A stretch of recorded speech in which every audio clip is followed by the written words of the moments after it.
welcome back to another diary entry, and today I'm going to be talking about the hidden cost of being too nice. Now, if you've clicked on this video, you have probably been told in your life that you are too nice, or you feel like you're giving a lot of people your energy and you're not getting that reciprocated, or you just was interested in what I meant. And honestly, I don't fully know the meaning of being too nice. For me personally, I have been told multiple times by multiple people that I am being too nice and I am too forgiving or things like that. And I never understood why people would be like, you're too nice. For me, I thought that was a good thing. I thought that was a positive thing, because in my moral standpoint, I have always been taught that I should treat everyone the way I would want to be treated. So, even if it's a stranger on the street, or if it's someone I don't particularly like, I would still give them the best version of myself and try to be nice and kind to that person, because one day I would like that energy to be reciprocated back to me. And it's only since recently and a lot of thinking and reflection, I've actually realized that sometimes being too nice can be a negative thing, like people have said to me. One example of this is back in high school. I was in a friend group. I would treat everyone the same way. I would be nice to everyone, even though some days I wouldn't show up the best version of myself, because sometimes you don't. Sometimes you're not feeling well, or you're just not feeling in the right headspace to be nice that day. I would still try to go out my way and be nice to people. And there was one friend who I was in the group, and they would there would be certain friends in the group who I wasn't as close with, or things like that, but even still I would treat them the same way I would treat any of my friends, because you're my friend. But there was a lot of times when people didn't show me the same gratitude or kindness back to me, and it would happen a lot of times. There was one occasion when I literally had a friend who just literally ignored me and didn't even exist, and it actually hurt me a lot during that time. I think especially when you don't know what you've done wrong to that person, because in my head I've always treated that person nicely and kindly, and then I actually I just was rethinking everything. I didn't understood why they was treating me like that, and I was blaming myself, because I was that's the first thing you do if it's if you're in an argument or anything like that. The first thing you do, you kind of blame yourself in that situation, because you're thinking, oh, it must have been something I've done, that's why they're acting this way to me, or maybe they're going through something. I try to be sympathetic to people, and even though there were so many numerous times where that person's hurt me or said stuff about me behind my back and I heard it, I would still forgive that person, because that's the person I am. I used to let people kind of walk over me, which is quite a British statement, I think. It's people walk over you. And honestly, it knocked me down a lot during high school, because I became so shy, because I thought if I said the wrong thing to someone, this would happen to me, or they would say something negatively to me. It's in classes, if someone said something that was offensive or rude, I would try to stick up for someone. They would automatically pin it back to me and say something rude to me. And even when I felt something, I would tell a joke, someone would say something back to me, or things like that. It was just I just got shut down a lot during high school, and it made me become very shy and secluded. I didn't really trust people. I didn't tell people things anymore. I wouldn't say certain things anymore. I just became a person that I thought I would never become, because of all the negative energy that was being put in my way. But even still, I would try to be kind, and I would try to be forgiving to people. And actually, a couple years later, that girl is still friends with my other friends. I kind of distanced myself from that person just because of that energy. And that person literally went to me and said, oh, I don't know why I acted that way to you. I apologize.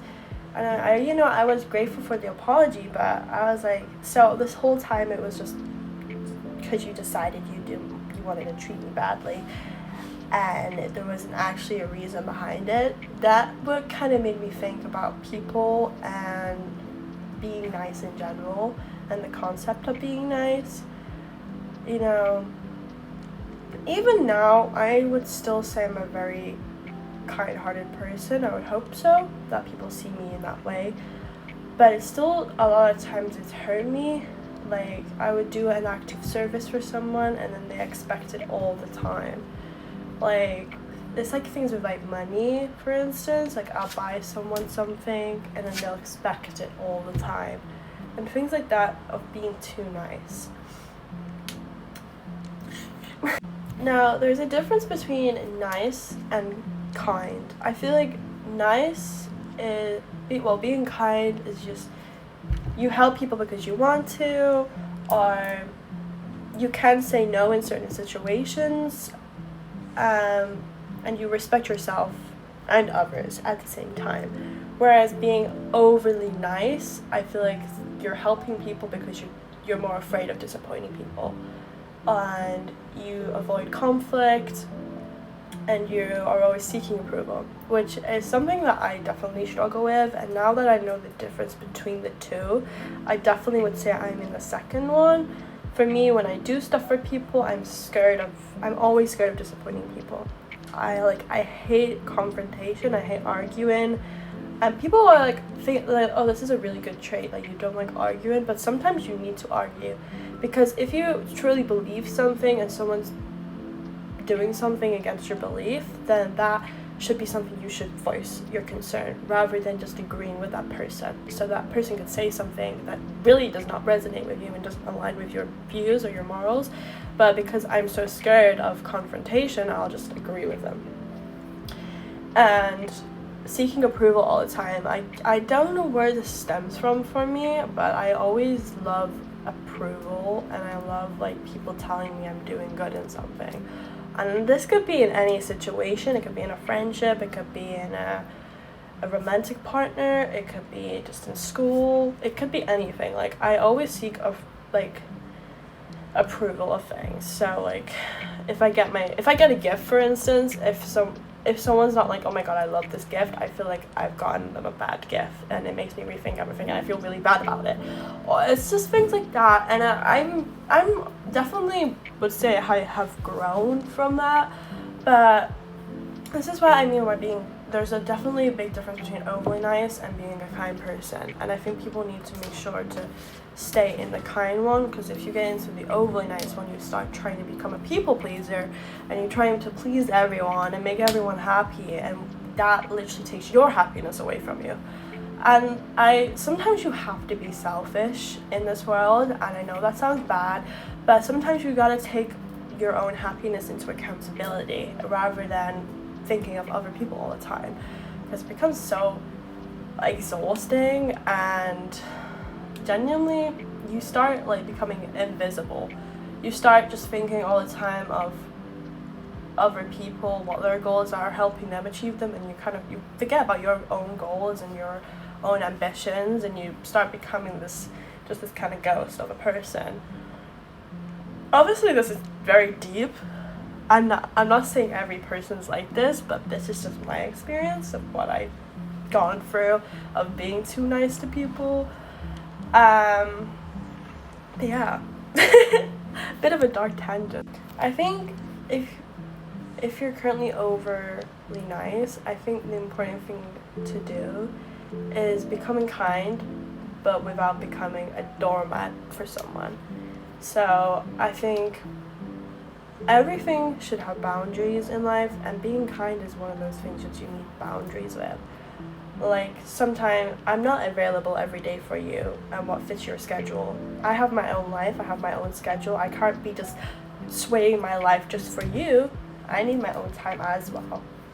Or that thing doesn't work for me, I don't want to do that thing this day. I don't want to go eat in that place, okay? I don't like pizza. I'm not going to eat at the pizza place, okay? Just because everyone else likes pizza, I don't want pizza, you know? that's an experience that will happen. I literally went to a pizza place because everyone liked pizza and I didn't eat anything because I don't like pizza. Pizza trauma coming out there. But it wasn't that deep, but it was deep at the time.